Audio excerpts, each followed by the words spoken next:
My name is Marsha Mueller. This is my husband, Carl. Our daughter, Kayla, was taken as a hostage and murdered by ISIS. From a young age, Kayla was amazing. She taught herself languages, how to write music, how to play guitar. She worked with troubled youth, military veterans, and Native Americans. Everywhere Kayla went, people smiled. Kayla had a gift to be able to see the world through someone else's eyes.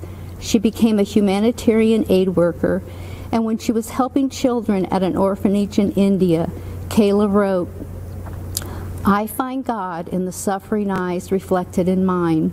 If this is how you are revealed to me, this is how I will forever seek you." She went to Turkey to help Syrian refugees in 2012. In August 2013, she was asked by another aid worker to cross the border into Syria to help at a hospital. On August 4th, 2013, ISIS terrorists stopped her vehicle and took her captive. Kayla was mostly held in a 12 by 12 cell in solitary confinement. It was cold and dirty. ISIS terrorists shined bright lights in her face. They shaved her head. They beat her and tortured her. The leader of ISIS, Al-Baghdadi, raped her repeatedly. For 18 months, she endured. And we endured an agonizing back and forth between us, the Obama administration, and ISIS. We put all our faith in the government, but the government let us down. President Obama refused to meet with us until ISIS had already beheaded other Americans. To this day, we've never heard from Joe Biden.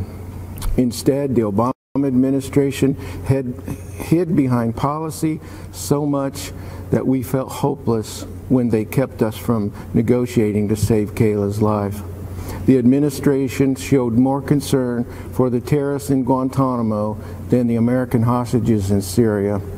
The military prepared a rescue mission, but the White House delayed it. By the time it went forward, Kayla had been moved to another location. After 18 months of brutal torture, we learned from ISIS that Kayla had been killed. The Obama administration kept telling us they were doing everything they could, but their version of everything wasn't enough. What a difference a president makes. Under President Trump, U.S. Army Special Operators conducted a raid on Al-Baghdadi's compound.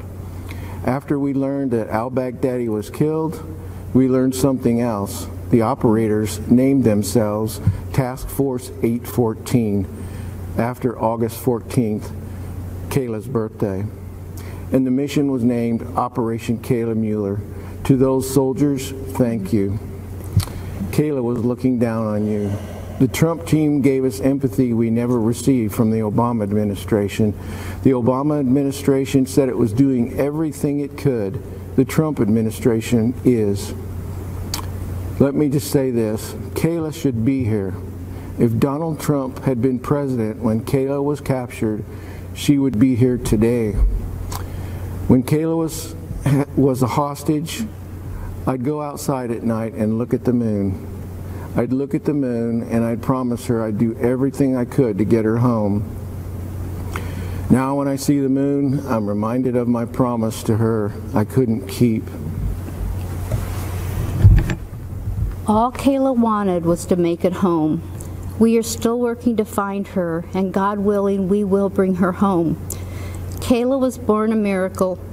We were told we would never have a second child, but God gave us Kayla, and she gave herself to the world. 8 months into Kayla's captivity, another hostage was able to smuggle out a letter Kayla had written. As we read it, we could see that God was holding her in his arms. In her words, she felt tenderly cradled in free fall. She also wrote, "I have been shown in darkness light and have learned that even in prison one can be free. I am grateful. I have had many hours to think how only in your absence have I finally, at 25 years old, come to realize your place in my life. None of us could have known it would be this long, but no, I am also fighting for my side in the ways I am able, and I have a lot of fight left inside of me. I am not breaking down, and I will not give in, no matter how long it takes.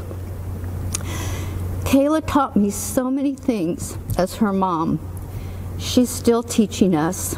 Carl and I support Donald Trump because of his commitment to make and keep America great, not with the power of the government, but with the passion of people like Kayla, Americans who, even in the darkest days, always have more fight left inside of them. Americans who don't just talk, they act. That was our daughter. That's President Trump. As long as we stay strong like Kayla, as long as we refuse to break, we will be great. Thank you.